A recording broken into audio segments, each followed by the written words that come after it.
This happened 5 years ago when my wife and I moved into what seemed like an ordinary house.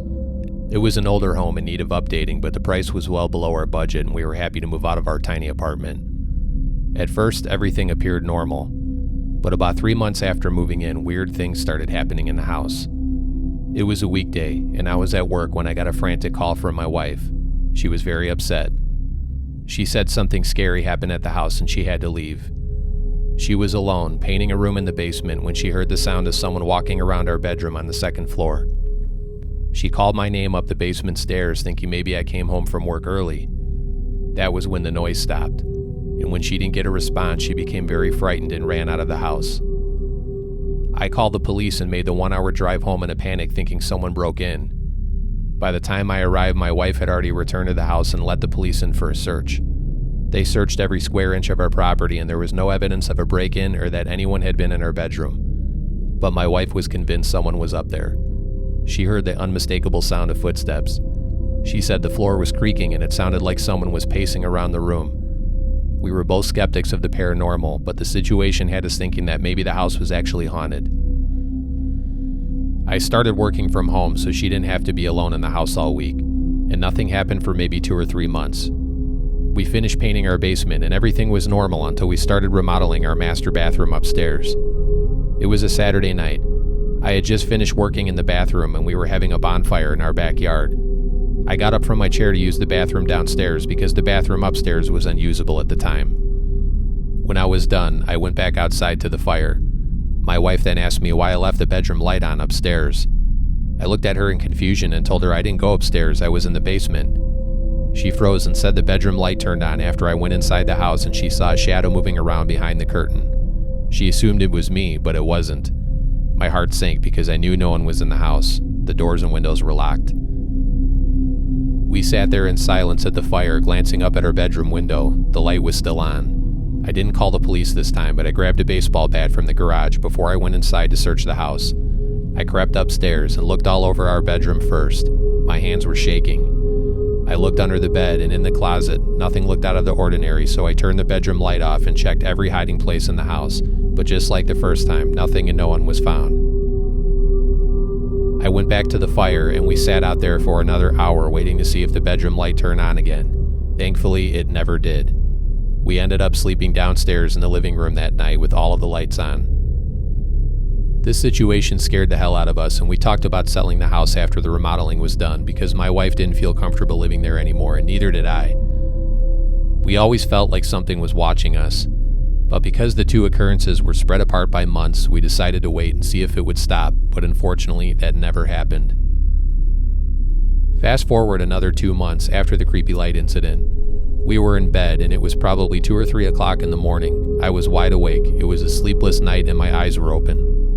I looked across the room and what I saw still gives me the chills when I think about it. I saw a dark, shadowy figure in the doorway. It wasn't moving and I couldn't see a face, but something was there watching us.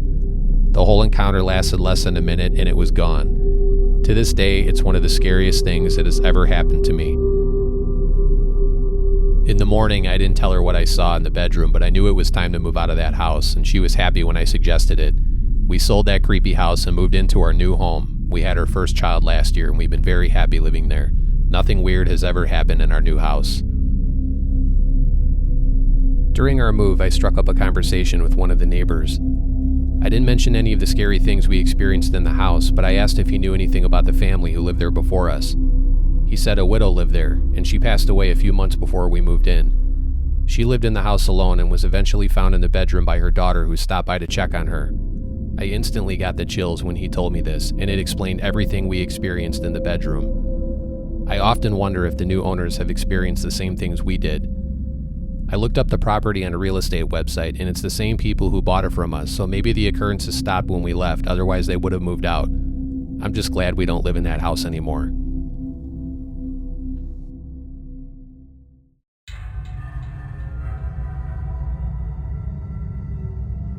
When I was 27, I lived alone in a small rental house. I'd often have friends over for movie nights, but the night this happened, I was by myself. It was around 10 p.m. on a Saturday, and I felt like watching a horror movie.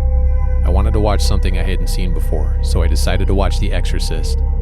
I've always had a fascination with movies about demons and hauntings, and and someone told me how scary this movie was. So I turned off the lights in my living room and started watching it on my big screen. Now, I watch a lot of horror movies, and most of them don't really scare me, but this movie is really creepy. If you've never watched The Exorcist, it's a very dark and serious film that makes you feel like you're watching something real unfold. And trust me, watching this movie alone in the dark is really scary. I watched most of the movie when I started feeling really uneasy. Behind my couch that faced the TV was a stairway that led upstairs to the hallway and bedrooms. I kept turning around to look up there because I had a nagging feeling something was watching me from the top of the stairs. All I could see was a faint glow from my TV. It was dark up there. Now, of course, the movie had me going, but it bothered me enough to turn the hallway light on and move to the other couch so my back wasn't facing the stairway anymore. The movie ended and it was around midnight, and I should have turned the TV off and gone to bed at that point, but my morbid curiosity got the best of me. I jumped onto YouTube and went down the rabbit hole watching scary exorcism videos in the dark. I stumbled upon one video that was an audio recording of a girl who was allegedly possessed and undergoing an exorcism. This was a real event that took place in the 1970s and it was recorded. The voice of the girl on those tapes still gives me the chills when I think about it. I sat alone in my dark living room listening to those disturbing recordings for maybe 5 minutes when suddenly the hallway light turned off. My heart skipped a beat and I froze. Now the room was even darker and I was so startled that I felt like I couldn't move, but I had to. I paused the video and quickly got up and flipped the hallway light switch on, but the light was out. My TV was still on, and there wasn't a storm that night or anything unusual plugged in that would trip the breaker. I checked the other lights that shared the same breaker as the hallway light, and they all turned on. I was relieved that it was likely a bad light bulb and that I didn't have to go into the basement to check the circuit breaker. I still couldn't help but wonder, though, if it was just a coincidence or something else. Either way, the timing was eerie. I grabbed a flashlight and a stepladder and removed the hallway light cover.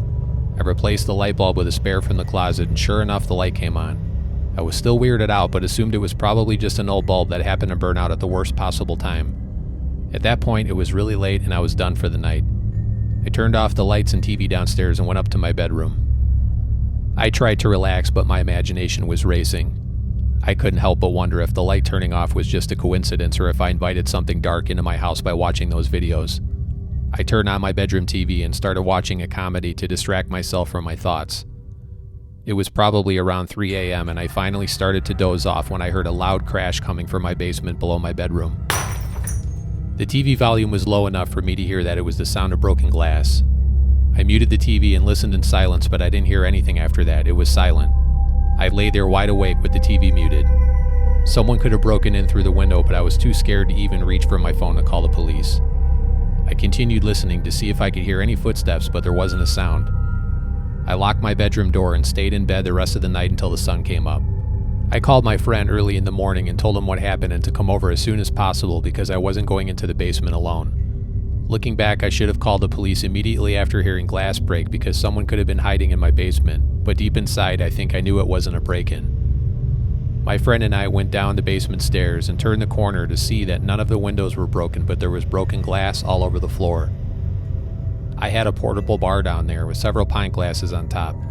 2 of the glasses had been pushed off the bar top onto the floor. And I know for a fact the glasses were in the middle of the bar top and nowhere near the edge, so the only way they could have ended up on the floor is from someone or something pushing them off. We swept up the broken glass without saying a word, and I felt sick to my stomach. I ended up spending several nights at my friend's place until I felt comfortable to sleep at home again. Luckily, nothing ever happened again in that house, and I lived there for 2 more years before moving out. Back then, I watched a lot of horror movies, and I never thought that watching one could actually attract something from the other side, but my experience proves otherwise. I was also going through some bad times in my life when this happened, and I think whatever I channeled that night was feeding off of my weakness. I still watch horror movies from time to time, but only with friends, and I never watch anything about demons or hauntings.